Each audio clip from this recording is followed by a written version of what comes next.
Ever worn a top hat? Of course not, they're relics of the past, but did you know they were once used to store important documents?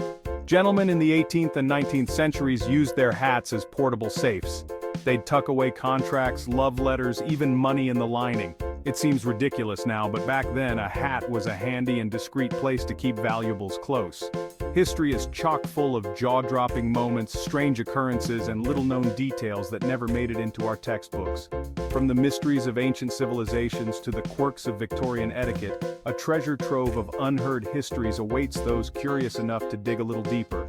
Get ready to see the past in a whole new light.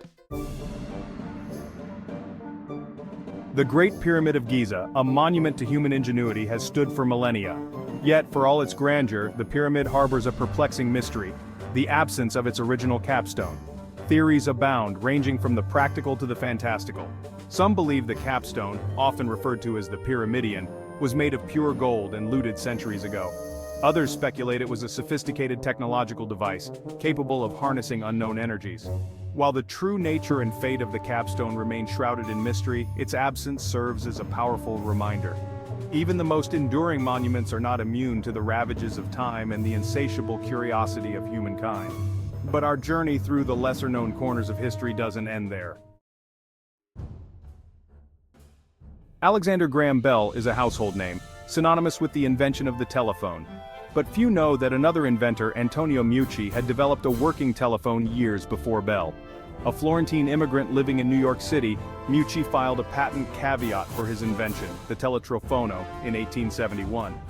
Financial hardship prevented Meucci from renewing his patent caveat, and his invention languished in obscurity.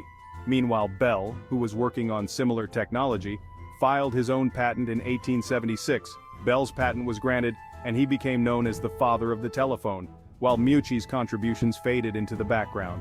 It wasn't until 2002, over a century later, that Meucci's contributions were finally recognized.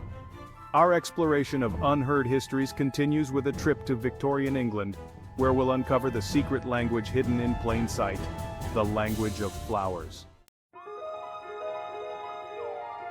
The Victorians, known for their strict social etiquette, found a unique outlet for their passions: flowers. Floriography, the language of flowers, became a popular way to convey messages that couldn't be spoken aloud. Each flower carried a specific meaning, allowing individuals to express love, sympathy, friendship, or even disdain through carefully arranged bouquets. A red rose symbolized passionate love, while a yellow rose conveyed jealousy or infidelity. A sprig of rosemary signified remembrance, while a bouquet of violets expressed faithfulness and humility. Even the way flowers were presented carried meaning. Floriography allowed Victorians to navigate the complexities of courtship and social interactions with a subtlety and grace that might seem quaint today. Our next stop on this journey through history's forgotten corners takes us to Boston, where a sticky situation unfolded in 1919. When one thinks of natural disasters, images of earthquakes, hurricanes, and floods typically come to mind. But a molasses flood? It sounds like something out of a Roald Dahl novel. Yet it actually happened. In January 1919, a massive storage tank filled with 2.3 million gallons of molasses burst open in Boston, unleashing a wave of sticky, sweet destruction.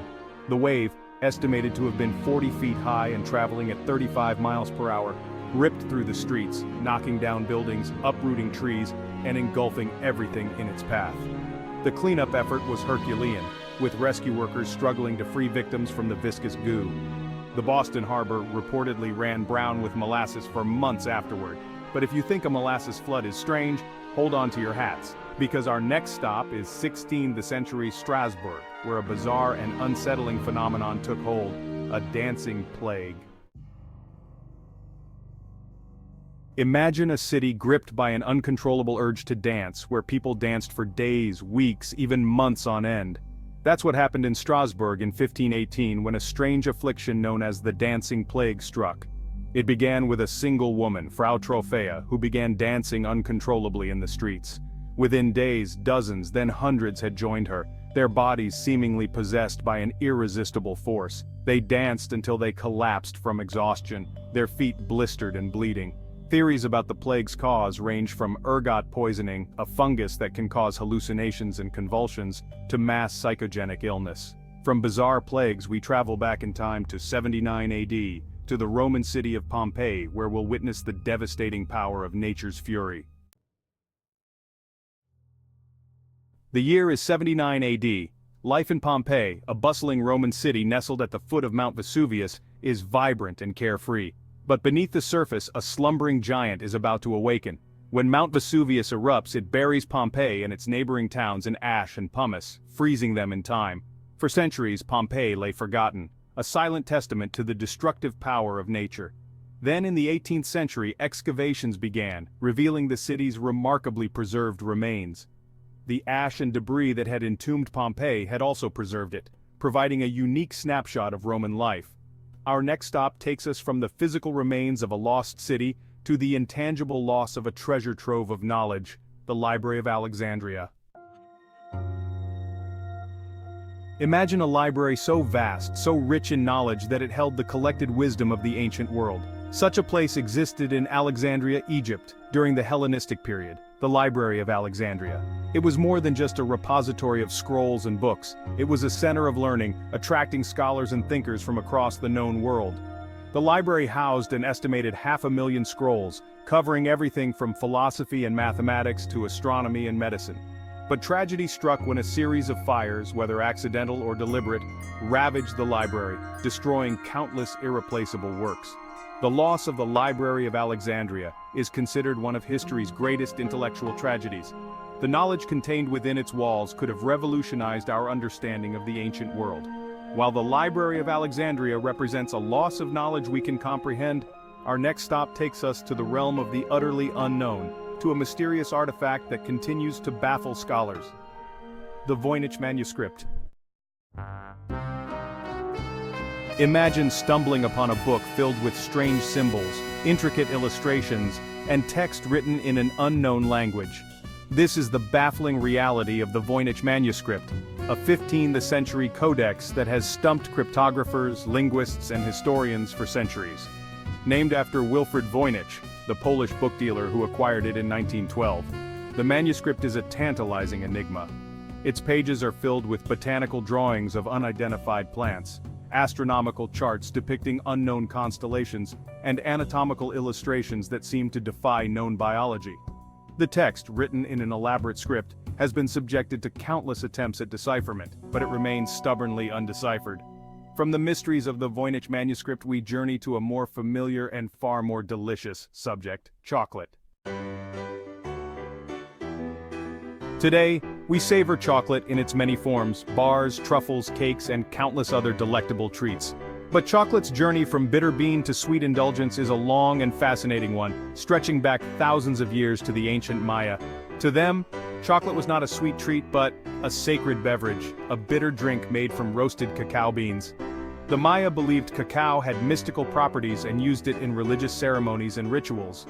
When Spanish conquistadors arrived in the Americas in the 16th century, they encountered chocolate and brought it back to Europe. Europeans initially found the bitter drink unpalatable, but the addition of sugar and spices transformed it into a fashionable beverage. Over the centuries, chocolate evolved from a bitter drink to the sweet, versatile treat we know and love today. As we reach the end of our exploration of history's hidden gems, it's time to reflect on what we've learned and how these unheard histories can change our understanding of the past. Our journey through history's lesser-known corners has revealed a world far more surprising, bizarre, and intriguing than our textbooks often convey. From the surprising use of top hats to the enduring mystery of the Voynich Manuscript, these unheard histories challenge our assumptions about the past and offer a fresh perspective on the events and individuals that have shaped our world.